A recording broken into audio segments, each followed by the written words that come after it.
बीते 16 जून को एक नाबालिग लड़की गायब हो जाती है।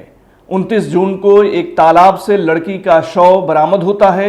दुष्कर्म के बाद हत्या की बात सामने आती है।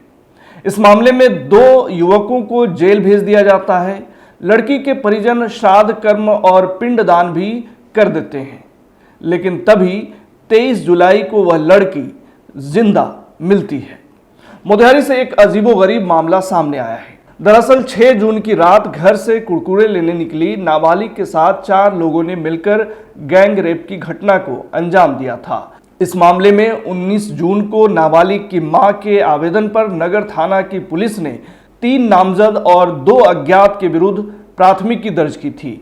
इसी बीच 22 जून को मुफस्सिल थाना क्षेत्र के धनौती नदी से एक लड़की का शव बरामद किया गया था, जिस शव को 29 जून को नाबालिग के परिजन ने अपनी बेटी का शव बताया था।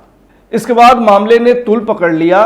पुलिस ने आरोपी गुड्डू शाह को सीतामढ़ी से पकड़ा, जिसने अपना जुर्म स्वीकार भी कर लिया था।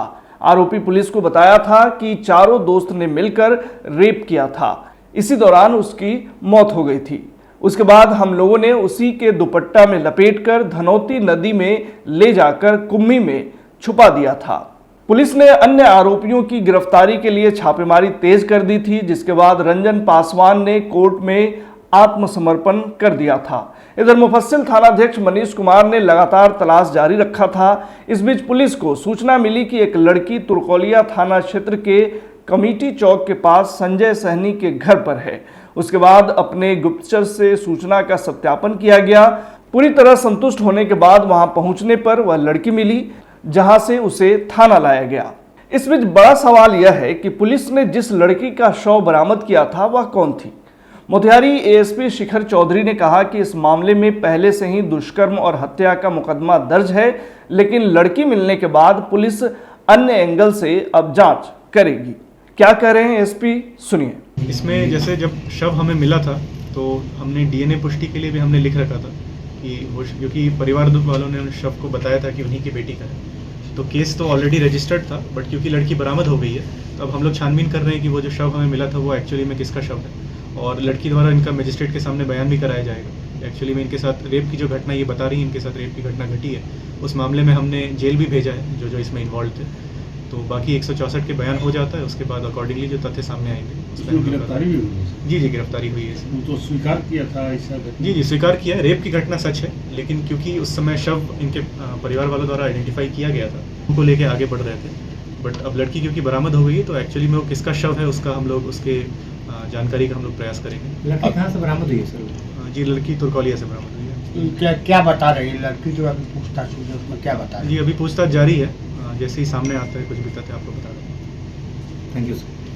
हालांकि इस मामले में फिलहाल आरोपी मनीष पासवान और अमर कुमार फरार है, जबकि आरोपी रंजन पासवान, गुड्डू शाह और लड़की का बॉयफ्रेंड नौसाद राजा जेल में है। इधर लड़की की मां बेटी मिलने को लेकर खुशी जाहिर कर रही है, लेकिन आखिर जिंदा लड़की का पिंडदान और दूसरे लाश की पहचान बेटी के रूप में करना यह भी समझ से परे है।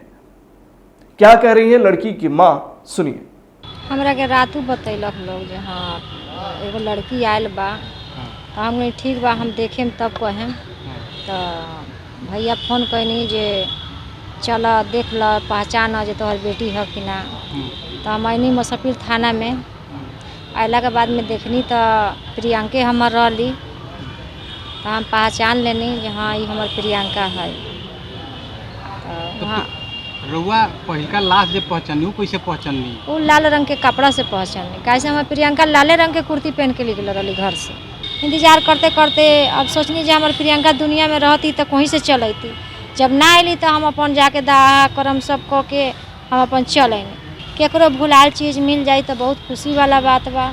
इधर बरामद लड़की ने यह जानकारी दी है कि वह अपने घर से 16 जून की रात कुरकुरे चिप्स खरीदने के बहाने निकली थी, लेकिन वह अपने बॉयफ्रेंड नौसाद राजा से मिलने के लिए जा रही थी। इसी बीच कुछ लोगों ने मारपीट की, जहां से अपने बॉयफ्रेंड के साथ भाग निकली। इसके बाद वह ग्रामीण मुन्ना पासवान के घर पहुंची। मुन्ना के पड़ोसी उसे वहां से जबरन टेम्पो पर बैठाकर ले गए और बारी बारी से दुष्कर्म किया। फिर वहां से उसे छतौनी ले जाकर छोड़ दिया। जहां से वह बस पकड़कर अपनी मां के रिश्तेदार जो तुर्कोलिया में रहती है वहां चली गई। तुर्कोलिया में पहुंची तो वहां उसे रास्ता नहीं पता चल रहा था। तभी रास्ते में स्थानीय संजय सहनी की पत्नी की नजर पड़ी तो वह उसे बुलाकर अपने घर ले गई। लड़की का कहना है कि वहां पर उसने घर के बारे में पूछा तो सब बता दी, लेकिन घर वाले को बताने से मना कर दिया। 10 दिन के बाद उसने अपने पापा को फोन किया, लेकिन पापा ने रॉन्ग नंबर कहकर फोन रख दिया। उसके बाद से वह डर से घर नहीं आ रही थी। इधर लड़की के पिता ने कॉल आने की बात से इनकार किया है। इस पूरे मामले में बहुत बड़ा झोल नजर आता है। अब देखना है कि आगे और क्या खुलासा मोतिहारी पुलिस करती है।